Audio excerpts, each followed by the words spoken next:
Electric लाओ और कहीं भी जाओ।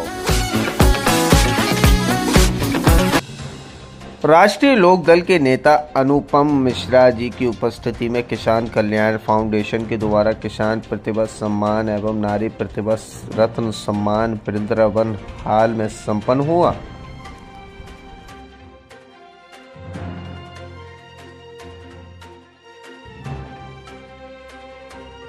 राष्ट्रीय सचिव राष्ट्रीय लोकदल में झारखंड का प्रभार है मेरे पास, जहां इस समय विधानसभा इलेक्शन हो रहे हैं। क्योंकि घनश्याम यादव जी किसानों के, कमेरों के, श्रमिकों के मुद्दों को लगातार उठाते रहे, विशेषकर किसानों को। तो राष्ट्रीय लोकदल का उद्भव ही किसानों के संघर्ष के साथ हुआ है। तो ऐसा कोई भी व्यक्ति जो किसानों की आवाज़ हिंदुस्तान के किसी भी कोने में उठा रहा होगा, यदि वो आवाज़ देगा तो राष्ट्रीय लोकदल का सिपाही होने के नाते मेरा नैतिक कर्तव्य है कि मैं वहाँ अपनी उपस्थिति दर्ज कराऊँ। इसलिए मैं यहाँ हूँ और मुझे आके यहाँ इसलिए भी बहुत अच्छा लगा कि जिस आवाज़ को हम लोग उत्तर प्रदेश और अन्य राज्यों में उठा रहे हैं, वहाँ पर एक बिना साधन संसाधनों के एक व्यक्ति नौजवान उठा रहा है, तो वो बहुत अपने आप में एक अलग किस्म की ऊर्जा देने वाला है। और मुझे अच्छा इस बात से भी लग रहा है कि इनके साथ में, युवा होने के साथ में इतनी सारी नारी शक्ति जुड़ी हुई है, इतने सारे लोग जुड़े हुए हैं, तो ये अकेले संघर्ष में नहीं है।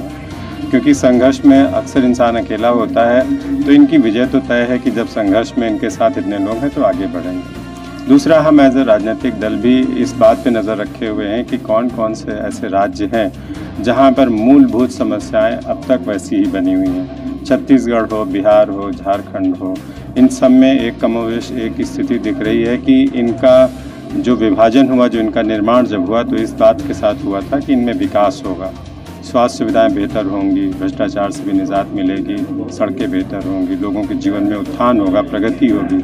लेकिन दुर्भाग्य की बात है कि 24-24 साल के नौजवान जैसे स्टेट्स हैं और आज भी वो अपने लिए, अपने हक के लिए संघर्ष कर रहे हैं। तो राष्ट्रीय लोकदल इनके संघर्ष में इनके कंधे से कंधा मिलाएगा। हम इनको ताकत देंगे, ये इस राज्य में हमें ताकत देंगे, और हम कोशिश करेंगे कि जो 24 साल में नहीं हुआ है वो आने वाले 24 माह में हो, और आने वाले समय में राष्ट्रीय लोकदल बहुत मजबूती के साथ छत्तीसगढ़ में अपनी उपस्थिति दर्ज कराएगा। किसान कर्ज से लदे हुए हैं, इस बात में आत्महत्या करते जा रहे हैं, इसमें क्या कहेंगे?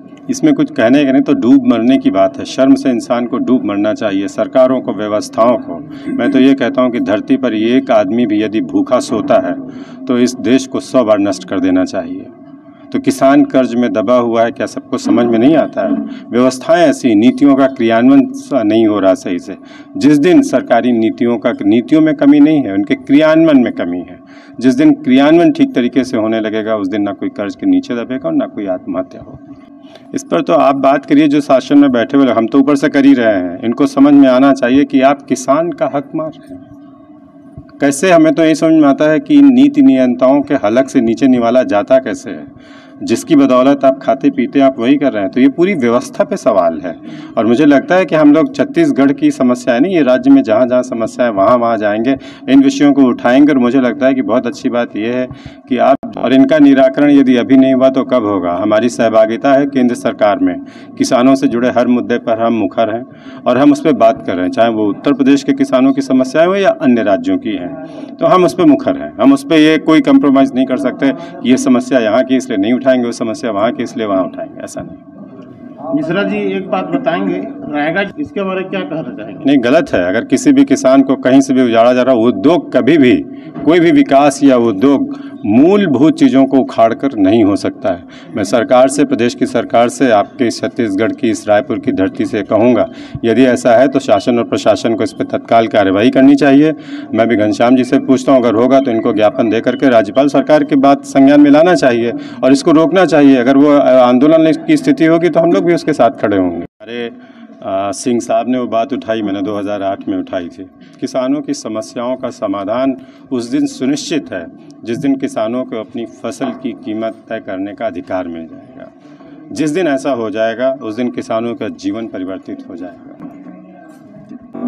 जो इतनी जुझारूपन से अपना फाउंडेशन चला रहे हैं, इसकी आवाज़ देश तक कैसे पहुँचे, उसके लिए इनको एक ऐसे दल के साथ जोड़ने के लिए आया हूँ कि जिसके जुड़ने मात्र से इनकी शक्ति जो आज जो भी है उड़ीसा में नहीं सारे देश में एक साथ फैले, और हमसे जो मदद जो सहयोग दल की तरफ से, राष्ट्रीय लोकदल की तरफ से मिले, इनको चाहिए वो मैं इनको दे सकूँ।